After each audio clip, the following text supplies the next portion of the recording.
India is raising red flags over a troubling shift that's taking place in Bangladesh. Growing signs of Islamic extremism, visible ties with Pakistan, and even ISIS flags that have been spotted at protest rallies. Developments that are sparking concerns amongst Indian authorities. Leaders of former Prime Minister Sheikh Hasina's Awami League.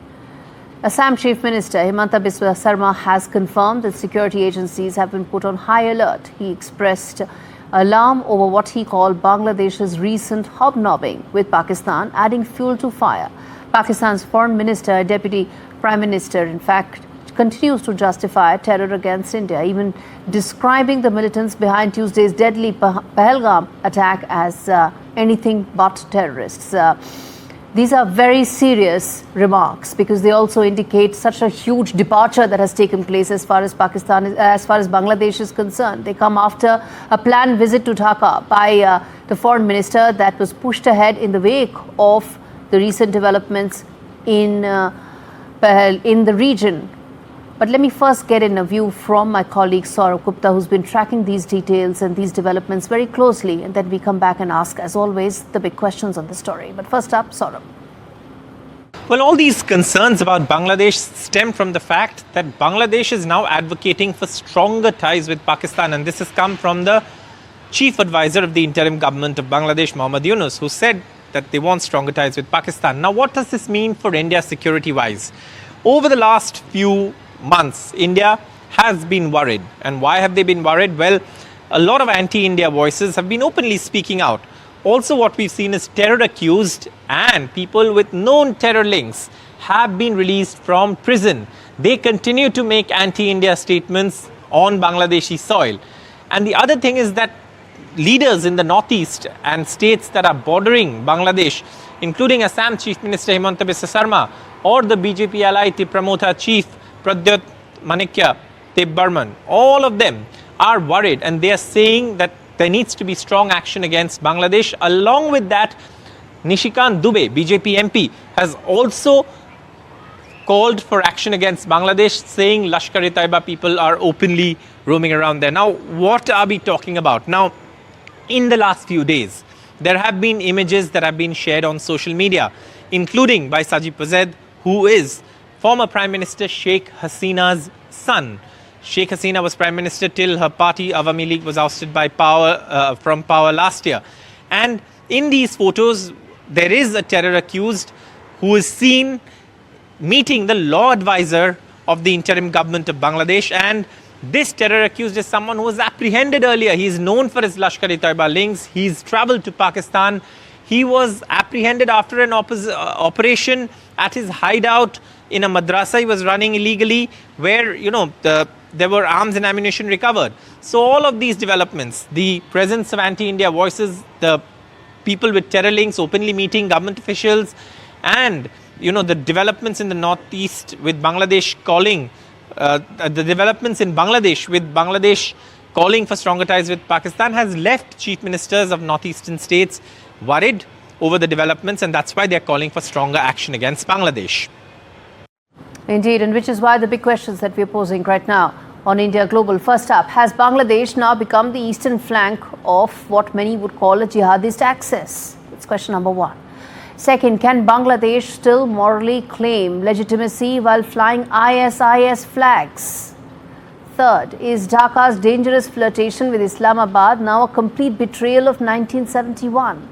And lastly, with children with ISIS flags, is Bangladesh now nurturing or is it indoctrinating its next generation? I want to quickly now get it Brahma Chellaney, strategic affairs expert, to talk more on this. Mr. Chellaney, you heard our report, you heard some of the big questions that we are posing. What's your first thought on this greater linkage that has come in between Pakistan and Bangladesh and the complete ideological clarity with which both are aligned?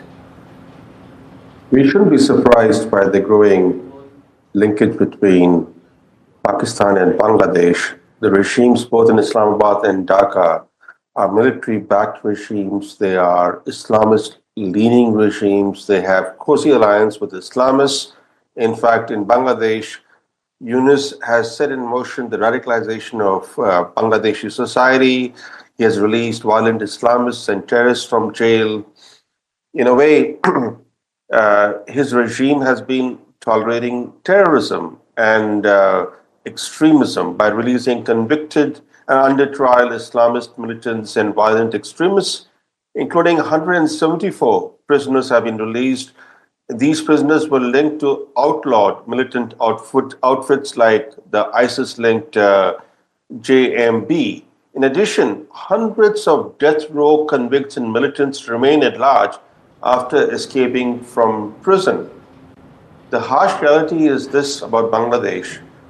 The Islamists there are working to remake Bangladeshi society, including overturning the secularism that has largely defined Bangladesh since its independence from Pakistan. The Yunus regime, in fact, officially is proposing the elimination of the term secularism from the constitution.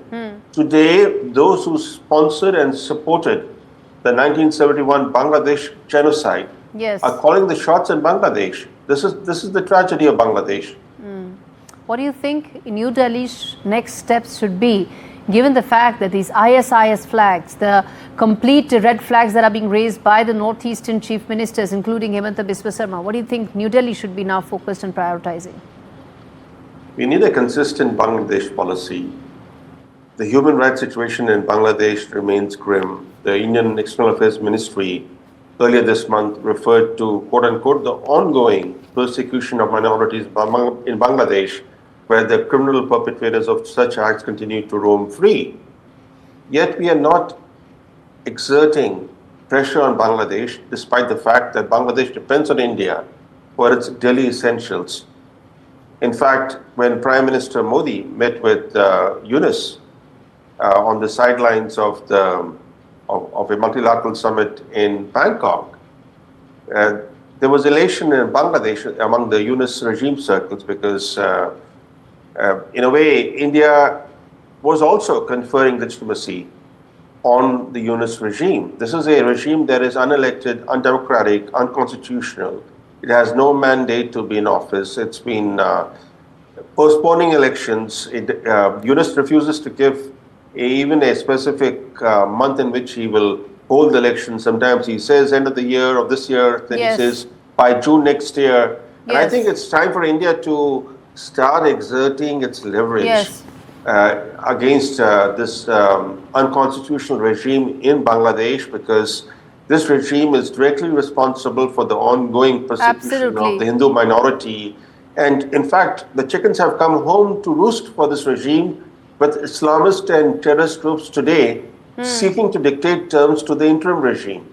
Yes. All right. Very quickly, Mr. Chellaney, given the terrorist attack that took place last week, Pahalgam, given the tension since then, how do you see that coming in with the closeness of Bangladesh and Pakistan? Very quickly, sir. The fact is that the Bangladeshi ISI, which sent a team to Dhaka on a secret mission, the team was hosted by the Yunus regime, is seeking to open bases in Bangladesh to destabilize India's northeast and West Bengal. So it's very clear that what Pakistan is doing on the western front, it's also seeking to do on the eastern front by using Bangladesh as a proxy. And India should make it very clear to Bangladesh that if there's any indication of such activity, that India will take whatever actions necessary to protect its security. All right, sir, we leave it there. Thanks much for speaking to me on India Global.